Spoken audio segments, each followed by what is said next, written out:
Greetings. Welcome back to the continuing lecture in business math. This is Dr. Jeff Hong, and we are continuing with the inventory valuation. So in our last class, we did, basically, three inventory valuation techniques called weighted average method, FIFO, and LIFO. So we did a very basic inventory valuation in Excel using if command, so that your intervention would be minimal, but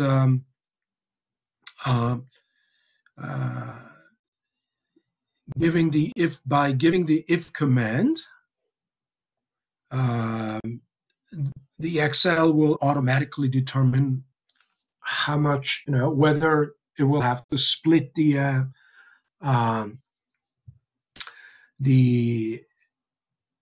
ending inventory into a number of purchases, right? A number of batches of purchases, right? Of inventory, or whether it should do that or not. That would be automatically determined. And Excel would execute that command accordingly. Now, so we're going to be looking at today, we're going to be looking at more extensive example of inventory valuation. So let's take a look at this example. So this is basically showing the net purchase over the entire year. Of course, in reality, your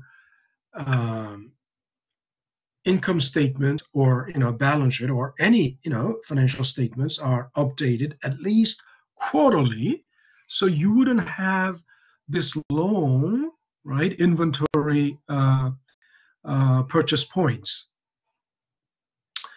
But suppose we, just for the sake of thought experiment, we have this long list of inventory purchase.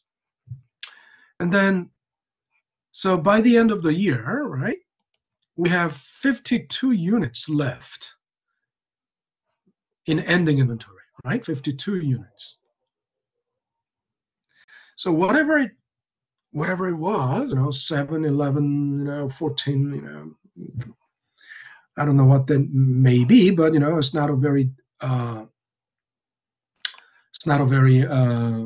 expensive item, right? Okay, I can. But whatever it may be, we can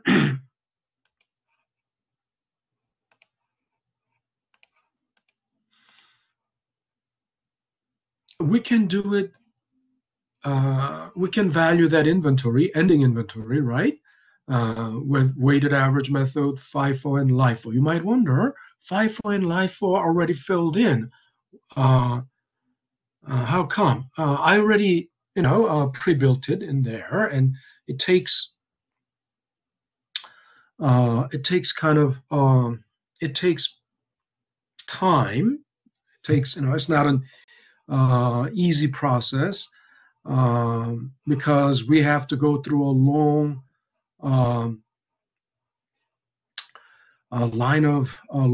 list of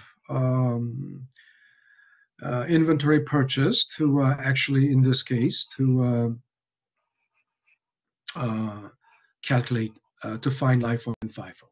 So anyway, so let's take a look at this example, right? So first of all, we know what to do, right? We need to find the weighted average unit cost. So to do that, first, you will simply, using auto sum or just sum everything, right? Summing up everything, right? You can find, right, the total quantity, or the sum of everything that was purchased, right? And that's called, of course, GAS. That's, of course, goods available for sale, right? Now, from those, in dollar amounts, it's not a difficult thing. It's simply, right, quantity times unit cost, and then you just drag it down, right? And then here, of course, we'll use the auto sum, right? And voila, we got that. And the minute we did that, this thing is automatically filled in. But that's not yet complete, right? Why?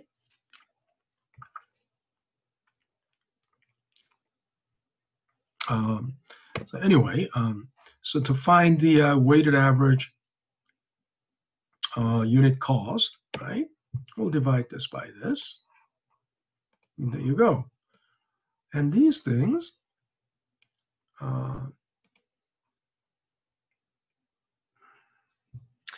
they are, you can clear that out. It's not a difficult thing. Now, so think about it.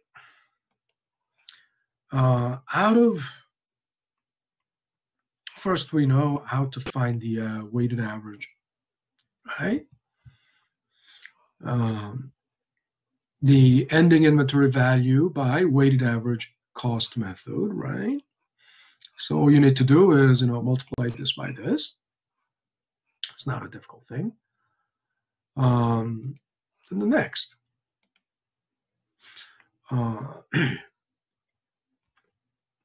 So if there were 141 units in GAS and 52 is remaining, how many units were sold? Of course, the difference between the two is the units sold, right? Quantity sold, right? And the dollar value of this quantity sold is CGS. Isn't it right? The dollar value of that is CGS. We can find CGS in one of the two ways. One, since ending inventory is this, right? Then CGS will have to be the difference between dollar amount, dollar value of the GAS, and dollar value of ending inventory, right? So that means this minus this. What am I doing? This minus that, right? So that way, we can find CGS, right? Now, also, think about it. CGS is basically the difference between GAS and ending inventory, isn't that right? In other words, if you remember, if you go by the chronological order, we talked about this so many times, right? If you look at the CGS section, it starts with the beginning inventory and net purchase, and together, sum of these two items is called the GAS. Now, in this case, suppose this is, beginning inventory, and then the rest of them are all net purchase, isn't it right? But sum of all these is GAS, isn't it right? And out of those, if 52 units were left, how many units were sold? 89, right? So in terms of dollar value, this is dollar value of this is this. So the dollar value of this must be the difference between the dollar value of GAS and the dollar value of this, right? Dollar value of ending inventory. And then there you go. And also you can do it this way too. Since this is the weighted average unit cost, you can simply multiply that by units sold, right? Units sold, and then voila, you get the same thing, right? But the idea is, no matter what, no matter what, right? CGS is the GAS minus ending inventory. So either, regardless of whether the ending inventory is measured by weighted average or FIFO or LIFO, they all come to the same. They all come to the same conclusion.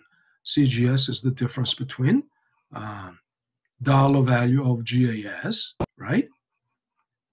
That's what GAS is, dollar value. Difference between GAS and ending inventory, right? Be it FIFO or LIFO. So to find CGS, I would just drag it down, right? Copy and paste, right? But I don't want N31 to change, right? I don't want that to move as I move down. So I lock it by hitting F4, right? Once you have locked, then now you can drag it down, okay? Now our next question, also, yeah, here you can do the same, right? Basically, it's the difference between the GAS and ending inventory. And of course, this is FIFO.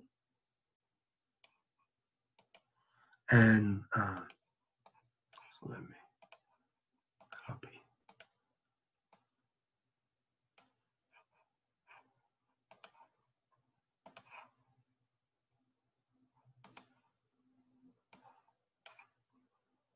Okay.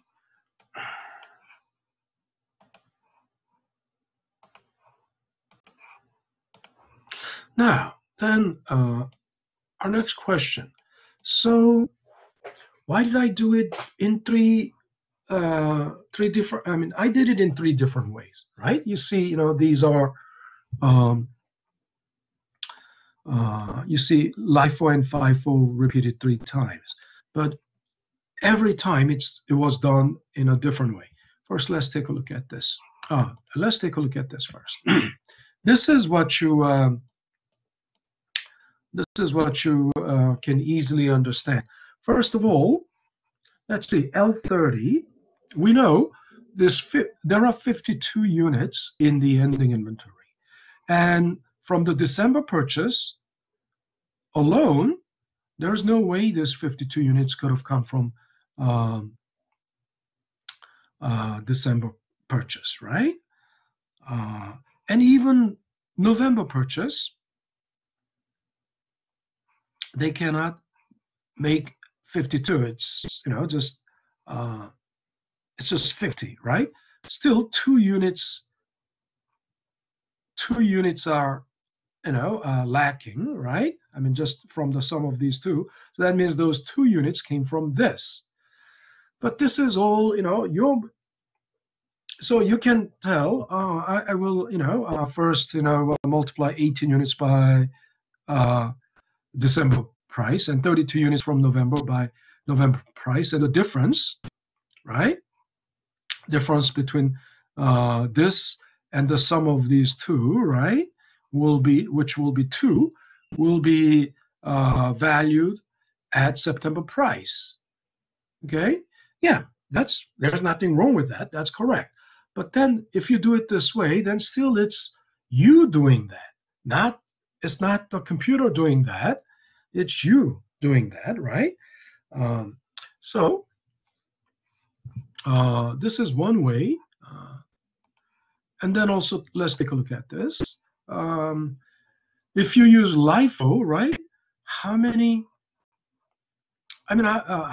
rows? How many months do we have to go through? We have to go through 5 months, right?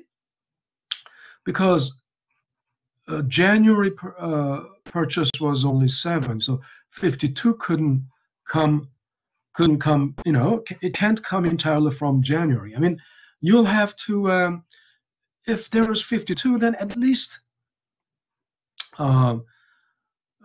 if you add these numbers, and if these numbers are not more than 52, right, then all of these are basically, part of the ending inventory, right? So each month, units from each month purchase will be multiplied by their own price. And in the last, so if you add these numbers, right, then they would come to something like, let's see, that is like, 14, so 28, right? With this 38 and 11 is like 49. So still remaining 3 units must come from the August purchase, right? So that this is basically what? Sum of all these, this times this, this times this, this times this, this times this, sum of those, and the difference between 031, right? 52 units in ending inventory, right? And the difference between that and the sum of all these units, right? Right, which would be what was that, 49 units or something. That will give you 3 units, and then multiplied by M27, which is August price. Okay, so it's not that sophisticated, or it's not that it's not as automatic as we want it to be, but still it works. Still, that's fine. It works. Now here, a little slight improvement. What's the slight improvement? I'm starting to use a command called sum product. So this is the first time you're being introduced to this command. Sum product is literally summing up all the products, right? What are products? These are products, right? 30, this times this times this. That's the product, right? The result of the multiplication is the product, right? This times this, and then if you're summing up these products, right? That's what it means. Sum product, right? And then when you use this command, you select this row, right? I mean, this column, and then you select this column. That means, selecting L29 through L30, right? Highlight, comma, and M29 through M30. Then it will automatically multiply, row by column by column, right? Column by column, column by column. Actually, it should be row by column, but that's matrix operation. So at least we can, if you put it in matrix format, this would be like column, this would be row. But that's a different, that's another story. And then all that is left is the difference between this and the sum of these two. Make sense? Okay, so we got that. We got it that way. And then if we use, LIFO, right? Sum product of this column and this column, right? That's right. And then the difference between this and the sum of these, right? There you go. Okay, the next, this is the mother of all if command, if you think about it. So once again, the problem is, it was okay, I mean, so far, but then still it is you who's making that determination, right? It is you who's making that decision, right? How many? I mean, you're looking at this and 52 cannot come from this or some of these, so I'll have to then these 18 units will be multiplied by its own price. 32 units will be multiplied its own price, and the difference between this and the sum of these will be multiplied by this. Still, that's you doing that, right? That's you, uh, figuring out, how it will be done. But again, we just want to. Um, we don't want to get involved every time. In other words, you just set it up and give Excel the logic, and you want the Excel to execute the logic, right? So to do that, what would you do? I would, start with the if command. And so we're first comparing. Is this less than this? If it is so, right? If it is so, all you need to do is simply this times this price, right? But there's a possibility it may not be greater than uh, this may be greater than this. I mean, if this is not greater than this, then everything problem solved. You simply multiply this by this. But otherwise, then uh, you you'll have to figure out then. So if this is greater than this, is it still greater than some of these, right? If it is not greater than some of these two, then problem solved. Then, um, first it will be, 18 will be multiplied by this, and then whatever is the rest, up to 32, will be multiplied by this, right? But if this is greater than that, then it will have to uh,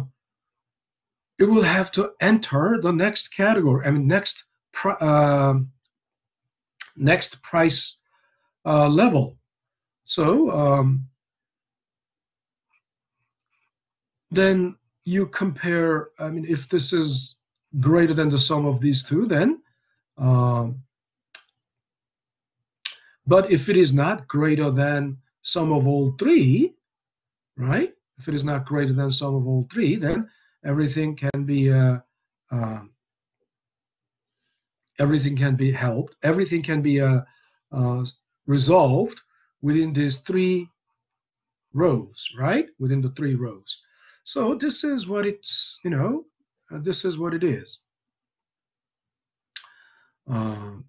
We don't have to think about the case where, I mean, that can come later, right? But what would pose a problem to us is if this is greater than this. Yeah, so if that is greater than this, then we have to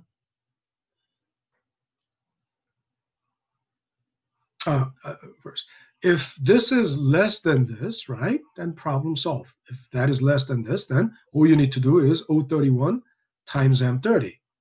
If not, then we have to worry about, is it going to be then greater than the sum of these two, right?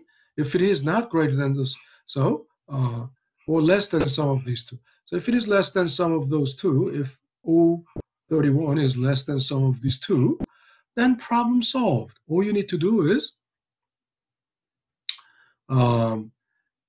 L30, right, times M30, and then plus the difference between the two will be whatever the difference between this and this. And if it is less than the sum of these two, it will be all handled. It can be all handled within these two rows. So the difference will be, right, and the difference between O31 and L30, which will give you, not necessarily 32, because if this is, it can be something like, if you add these two, then what's that? 50, right? But if it is, what if it is 49, right? 48. So whatever the difference is, that difference will be multiplied by, right, 430. Okay, that's what it is saying. Okay, otherwise, that means, if this is still not met, if this is still not within the sum of these two, then it will break through this, right? It will break through. It will break above 50. Then, if it breaks above 50 and up to 50, we will simply multiply this by this, and then this by this, and sum those two. So we need sum product, right? We'll do sum product of these two, right? And then plus the difference between this and the sum of these two. Difference between some, right? This and sum of these two. And then multiplied by whatever the difference is. Then difference is 2. That marginal 2, right? That incremental 2 will be multiplied by $4, right? So then you might question, we can keep going. Well, what if it isn't met? What if it isn't satisfied within 3 rows? Well, you keep going all the way to the to this row, right? But then we can keep doing like that to make the model complete. But that would be unnecessarily too exhaustive and time-consuming. So I just made a compromise, myself. I stopped here. Also there's another way. We can use also if and command. If and, right? And then you can put a upper bound, right? We are just like two inequality signs, greater than but less, greater than and less than, right? So that gets already very complicated, right? That gets complicated. Wait until we see what we need to do for LIFO. But you get the idea. I'm not going to go through all of these, right? But first, it's the same idea. We make Excel compare if this is less than this. If it is less than this, problem solved easily. If not, then we'll have to compare if it is less than sum of these two, and then problem solved, right? Simply multiply by sum product of these. If it is not, then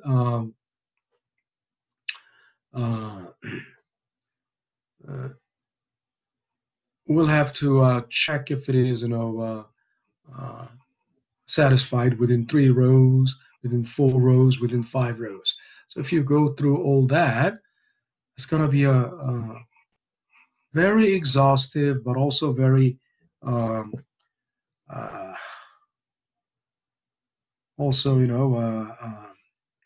enervating, really. It's driving your nerves to the limit.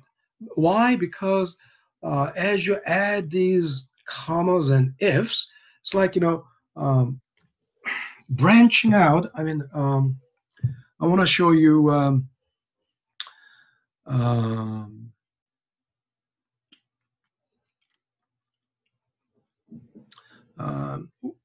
I'm going to use a whiteboard and show you the process of the logic. But then what you need to pay attention to is the number of parentheses, closing parentheses, right? Because a number of closing parentheses must match the number of ifs, right? We have 1, 2, 3, because at each if you're opening a parenthesis, right? So 1, 2, 3, 4, 5 ifs. So we have 1, 2, 3, 4, 5 closing parentheses. You might wonder, you might say, isn't that 6? No, this one is simply closing of this, right?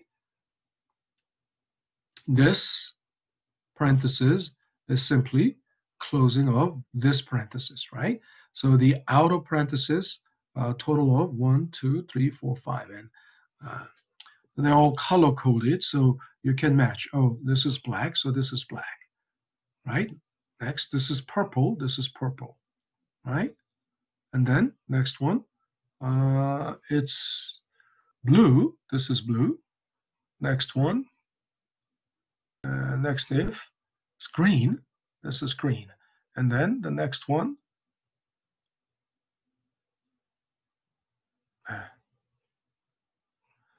purple, another purple, right? So you get, I'm not, you get the idea, but I don't expect you to do it this way, but at least if you can do it this way, or right, or this way, that's enough. But the whole point is, let me, okay, go back to, and let me use the whiteboard. And in the whiteboard, right, so it's like this. Let me, so there's,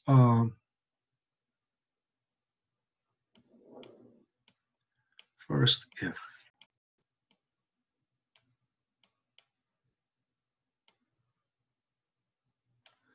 Problem solved. Is it okay? Is it satisfied?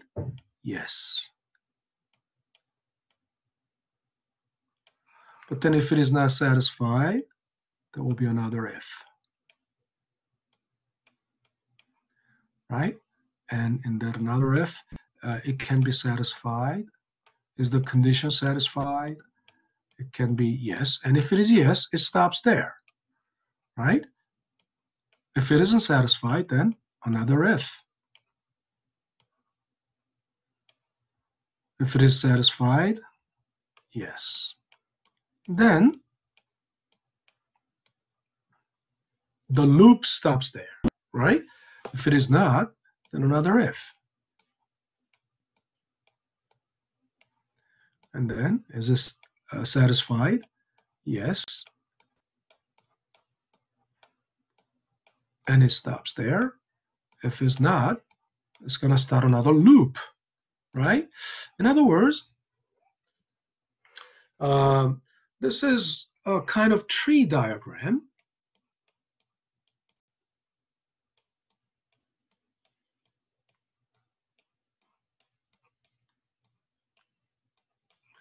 And this is, basically about iterative process. Tree diagram is usually about, no, this is not necessarily iterative process, but,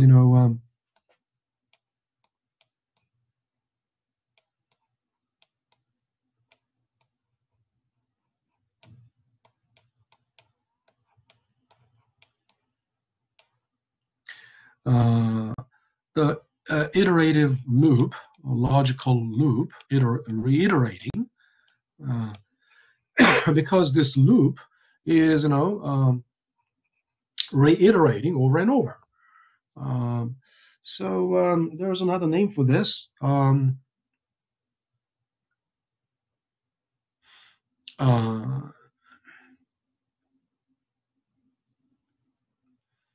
This is, but anyway, you get this, tree. This is an algorithm, right? Tree algorithm, right? Or iterative loop algorithm.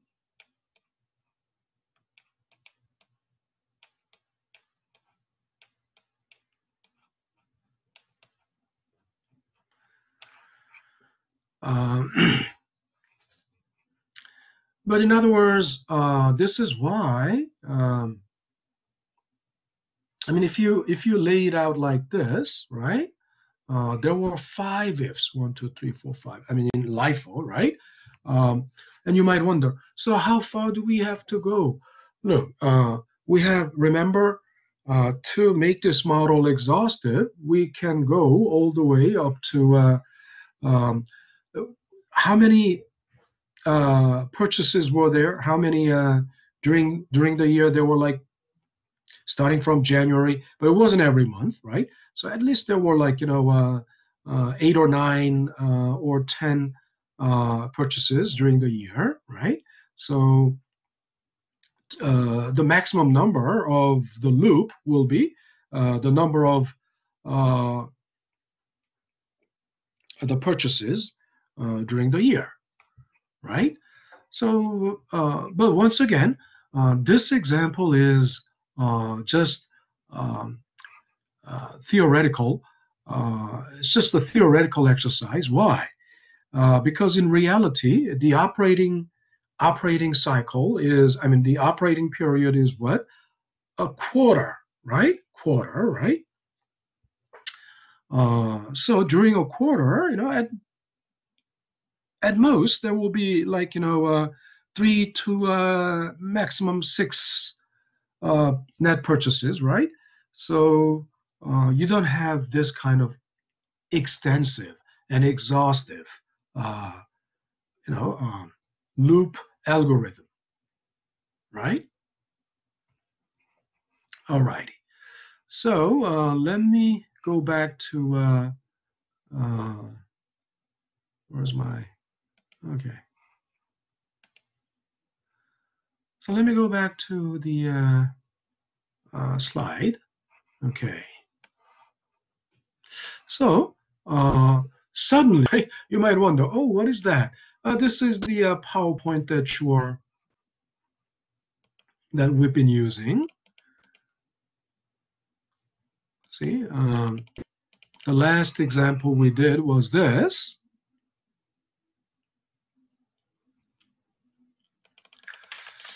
And then this is, inventory estimation. So we're not going to repeat this. We already did this. So I want to take you to the bad example, really the bad example of inventory estimation.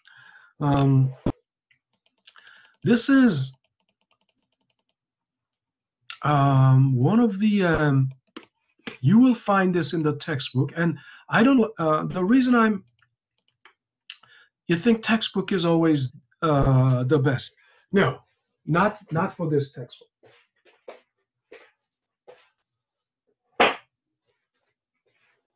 Not this textbook at all. Then you might ask, why are we using that textbook? I've been telling you, I'm not teaching you what's in the textbook.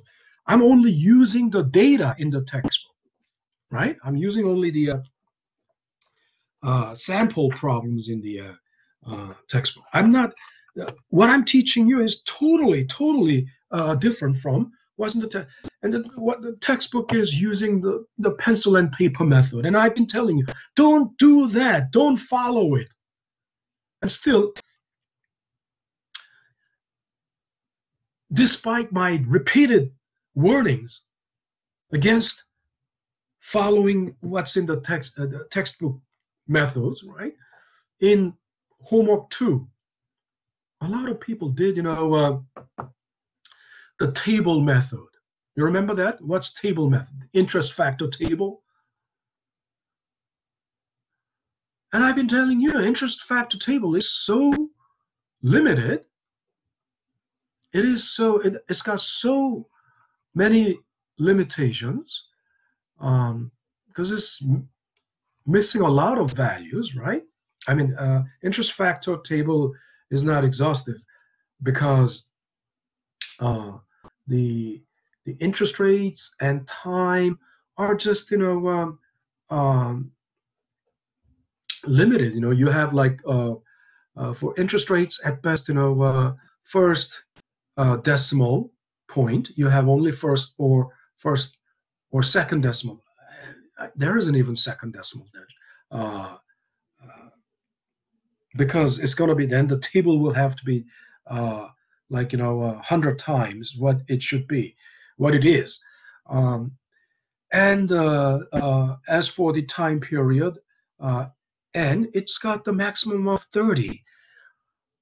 Look, if it is, what if the interest rate is like, 2.745, right? Three digits, three decimal places. Can you find anything like that on the interest factor table? You can't find anything like that, right? Even for two decimal places, you'll have to, you know, you'll have to make a, you'll have to take a guess. In other words, you'll have to, uh, use, because they only have one decimal place, right? If it is, if your interest rate is like 1.72, right? It doesn't have 1.72. The table value has only 1.7 or 1.8. Then what do you have to do? You'll have to use 1.7 for that. You'll have to round it. Then if you round it, the accuracy would, precision would go down, right? And then also, um, uh, not only that, there are so many limitations, right? They have already calculated, interest factor, present value interest factor, or future value interest factor. But if you do that, I don't know either. Some people did it because they just followed what the book did, but then it's not infallible. It's not uninfallible. I mean, you can make a mistake, right? It's not infallible, right? Um, uh, so some people followed that, whatever the book did, and then also some people probably learned this table method from accounting class. But again, uh, I don't know why accounting classes are still like, depending on interest factor tables, um, so persistently, even into the 21st century, right? The computer has been around for the last, uh, personal computers have been around for at least for the last 40 years. And spreadsheet programs have been around at least for the last 40 years. So um, there's no need to rely on the factor table, but they still do. And then end up in a, uh, in other words, it's something for dummy type of thing. They all want. There used to be a very popular books, right? The book series called "Something for Dummies," something for dummies, something for dummies. First of all, something for dummies is always, you think it is, fun and easy to. It may be an easy reader, but actually, it may work quite well for some people. But then it is taking away the ability of the people to ability to think in depth, right? That takes away the people's, uh, logical reasoning abilities, or um,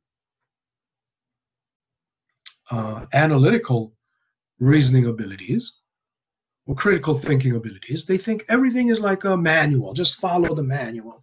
And then, yeah, I mean, we need manual up to a certain point, but not everything can be done by manual, because if you just follow the manual, it's like, driving just by GPS without thinking at all, right? You just follow the manual without thinking. I mean, manual is important up to a certain point, but there is a level of, decision making.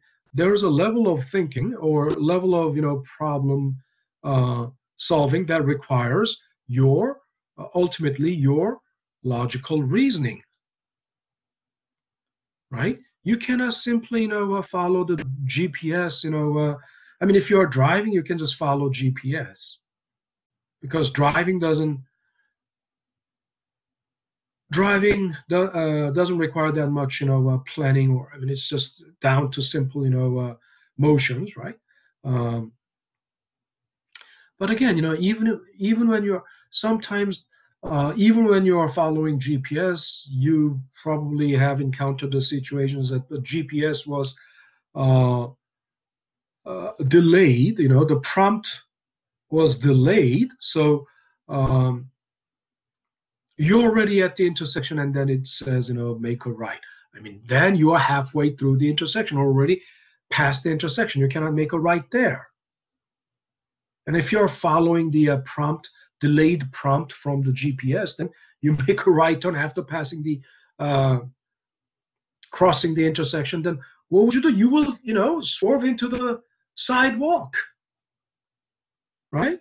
So that's what happens when you are not thinking and just, like a robot, just following the, GPS prompt. And if you are just following the table value method, then it's just like that, following the GPS mindlessly, right? And something for dummies. Those books are just like that, just turning you into a mechanical, robot, just following. Oh, this step, go through this step. Yeah, up to a certain point, that's important. But when it comes to using your brain to make a logical reasoning, you cannot, you cannot rely on just something for dummies, right? Makes sense? So this example is actually in the book, and I don't, let me see where it was from. That is in inventory. So where is it?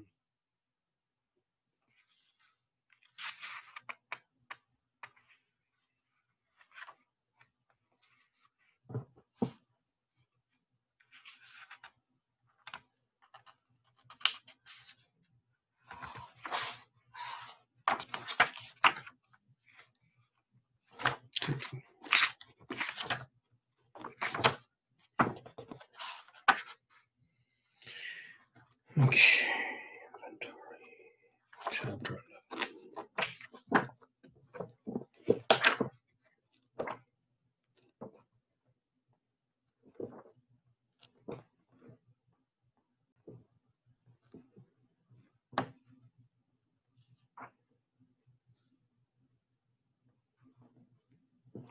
So if you go to, I would say, so it's somewhere in chapter 18, I believe, or was it?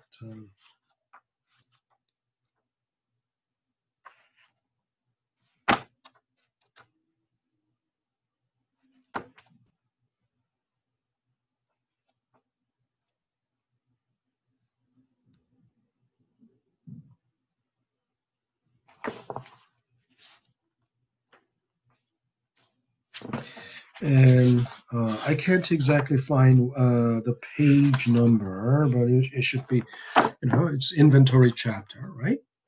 Now, so the reason this is wrong is, first of all, let's take a look at this. And you have to take this very seriously, because in the homework you will encounter this problem. And if you follow the book method, if you follow what the book has done, you get 0. Why? First of all, let's take a look. Beginning inventory, remember the 2-column methods. You'll have to use 2 columns because all the inventory can be expressed either in cost or in price. And here, so they expressed it in both cost and price, retail price. Now, first, beginning inventory, you don't have to spell it out. This is a waste of time, isn't it right? You don't have to spell it out. That's only, what elementary school kids do. If you spell out everything, right? You don't have to do this. This is this is stupid. You'll just simply do BEG, INV, beginning, right? Use symbols or acronyms, right? Or abbreviations, right? So BGINV would be enough. In cost, it was 18, beginning inventory was 18,000 in cost, retail price 58,000, and net purchase you don't have to do during the month. I mean, what would it be about? I mean, net purchase.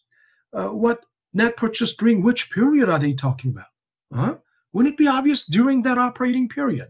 So this is totally unnecessary. Just simply net purchase is fine. Net purchase, right? And don't spell it out, please, right? That's going to take unnecessarily too much space in Excel, right? It makes Excel so look so sloppy. And then the way they did it in this example is also very sloppy. First of all, so simply net purchase. And what is this? Cost of goods available for sale. Some people think this is CGS. No, where does it say if it is CGS, cost of goods sold? Does it say cost of goods sold? It's actually GAS, goods available for sale. Isn't it right? And then you don't have to put cost here, because if it is cost, it will be expressed here. It will be represented here. Yes, goods available for sale expressed in cost. Yes, it must be, it's put in this column. And then goods available for sale, GAS, in selling price, retail price, it's put here, right? That's why two-column method is important. Less net sale for the month. It's for the month, no need. Whatever the operating period it is, we are, this inventory statement is about that operating period. So save the verbiage. I hate the verbiage, okay? I hate verbiages, unnecessary, useless verbiages. Whatever is obvious, it's all redundant. So save the verbiage, right? Don't use excessive verbiage. If you use excessive verbiage, it's all wrong. You get 0. You'll get penalty, okay? Now less, it's not necessary. Anyway, you from GIS, what do? You are subtracting CGS, isn't that right? And then it says, but you might say, oh, that's sales, not CGS. Yes, sales is revenue. Sales means revenue, so that's why it is put here. Isn't that right? That number is put here because that is revenue, right? Revenue is expressed in selling price, so it's put in this column. But what did I say? CGS is the cost side of the revenue, isn't that right? CGS is, they are both like two sides of the same coin. So then if it is expressed in cost, it should be put in this column here, parallel to the revenue, parallel. They are all parallel because they are two sides of the same coin. But what do they do? Look at this stupidity. They gave you the cost ratio, okay, cost ratio 54%. But this is cost ratio. Why would you put it there? If you need to put the cost ratio, it should be put in this column. You understand? I don't know if you can see this hand, right? Or if I use, let's try now. I don't know if you see the hand, but I'm pointing at the, I don't know if you can see the cursor or the pointer. The pointer is the hand, and maybe you, in the video, you may not see it, but the hand, the pointer is in the cost column. You understand? Are you following? The cost column. So this cost ratio, it's cost ratio. So if you were to put it, you put it in the cost column. Okay? You put it in the cost column, not in the retail column. Now, and then they put ending inventory at cost. Okay, it's ending inventory. So that means you subtracted CGS from GAS, and that's ending inventory, and it's at cost. If it is at cost, should it be put here? If it is in cost, ending inventory in cost, should it be put in this retail column? Retail is price, right? It can't be put in this column. It should be put in this cost column. You understand? I don't know, you can see the cursor on the screen, but even if you can't see the cursor on the screen, use your imagination. I'm pointing at this, I'm pointing at the cost column. Ending inventory, it says ending inventory at cost, right? If it is ending inventory at cost, then shouldn't it be put in, not here, but shouldn't it be put here in the cost column? Okay, makes sense? So this is why I'm saying it is so sloppy. This book is so sloppy in the sense that, you know, they don't know what they are talking about. I mean, they say it is, you know, at cost, but ending inventory at cost, but they are not putting it in the cost column. They are putting it in the price column. That is such a mindless thing, right?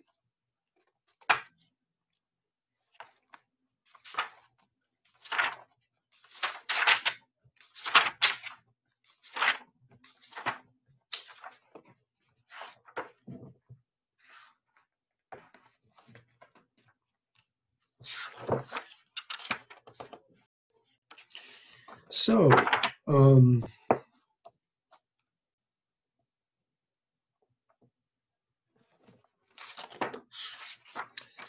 the next one, I'm trying to find the that example in the book. And in the book, what's the page? Yeah, it is, you know, actually Learning Unit 18-2. Learning Unit 18-2, right? And it's page 234. Page 234, that's the BMCC Custom Edition page number. The original book by the original edition, it's page 453. But, you know, regardless,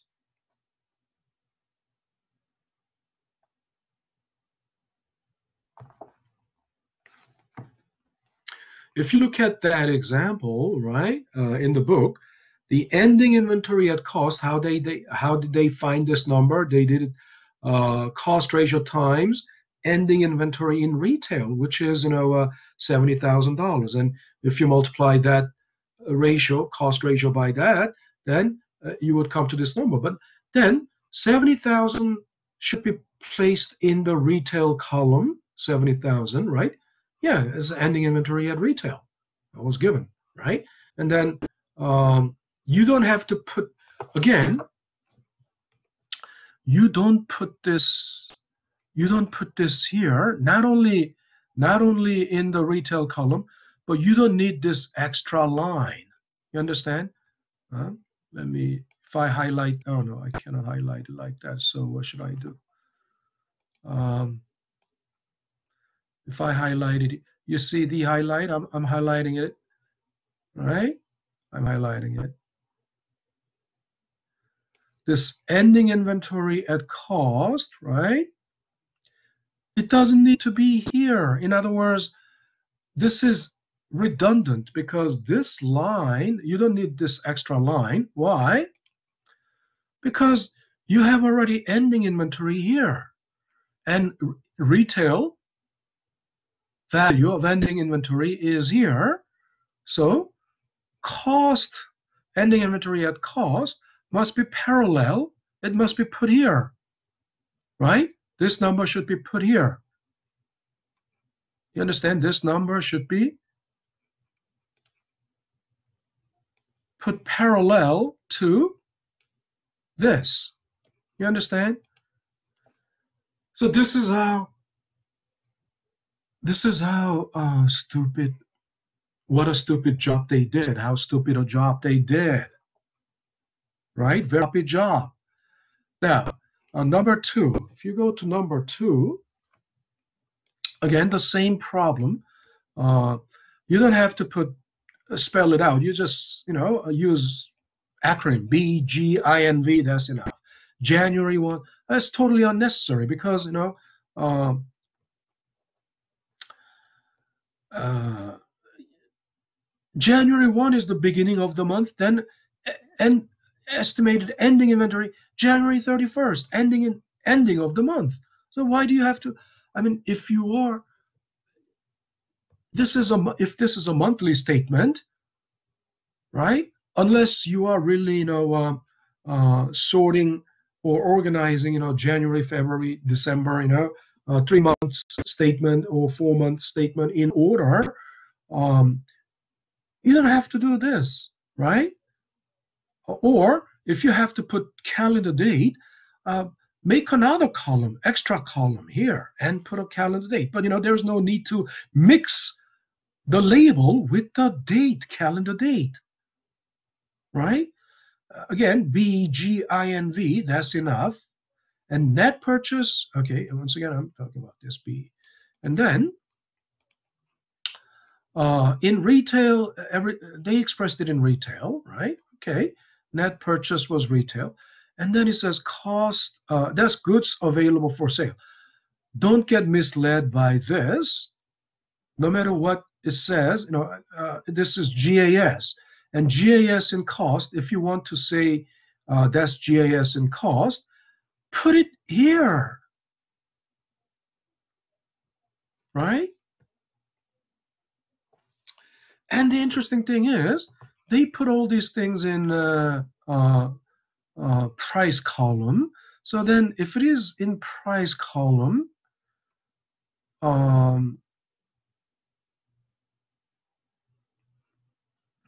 you shouldn't really call it cost, right? It's just goods available for sale, GAS in retail value, right? And if you have, here's the cost ratio, right? And then 60% is the cost ratio. So then you multiply this by 60%, and that number should be put here. You understand? That number must be put in this cost column, right? And then less CGS. So if you have, you don't have CGS, but here, sales at retail. Oh, look, what is this? This is 15,000. This is the revenue, sales revenue. And is this supposed to come here? Is this supposed to be put in cost column? No, this is something that should be put in the retail column, right? In the retail price column. In other words, this should be placed here, right? And they don't need to have two columns here. I mean, this is redundant. Why? Because sales, revenue, and CGS are two sides of the same coin. So they should be put parallel to each other. You understand? Side by side. This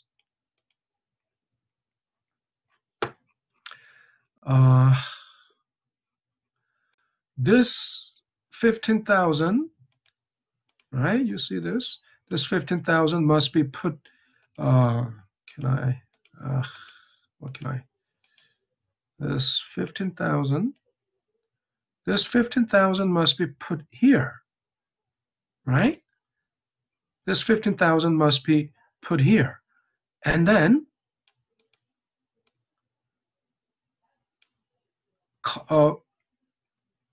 multiply this 15,000 by 60% and you must put it here, side by side, next to each other, side by side, parallel, right, to each other.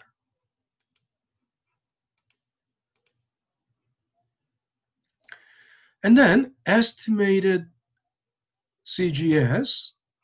So this is, once again, this is very stupid, right? This is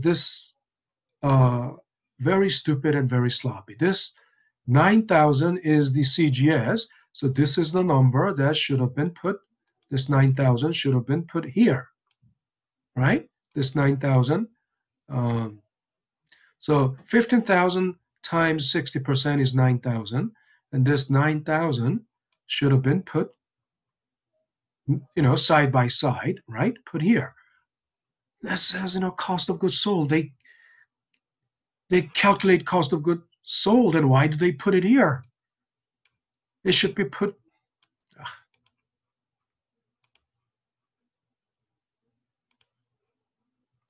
This should be put here. You understand?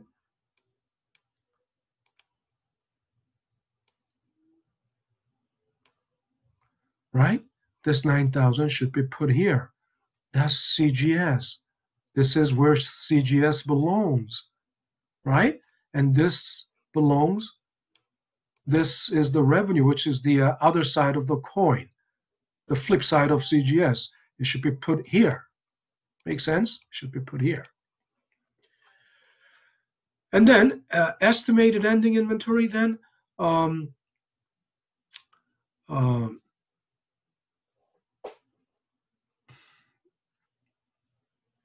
From the this 25,000 is the result of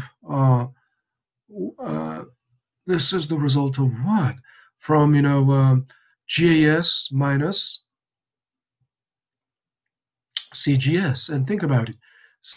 GAS is this, and they are all in,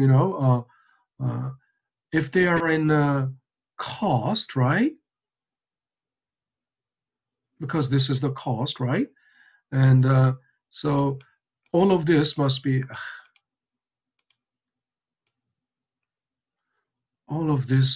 put here, right? In this column, cost column.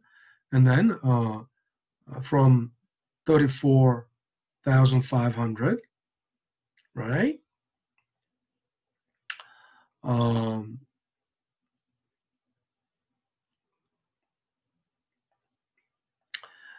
Which is cost, and CGS, which belongs here,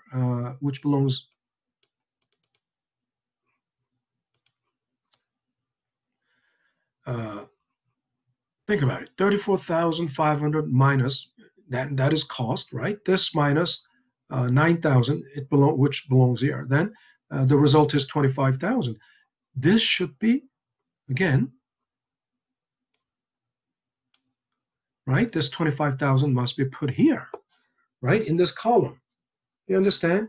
This is why I'm telling you, what they did in the book is very, very sloppy. Okay?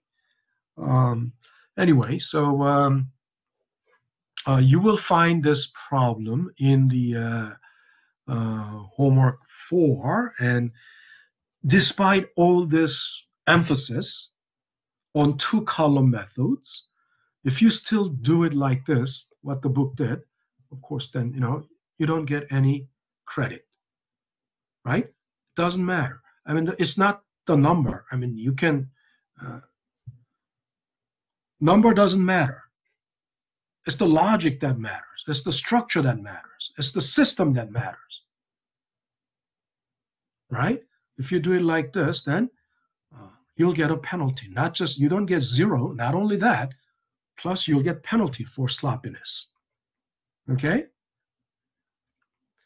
All righty. So that's it for today. And so I'll see you guys in the next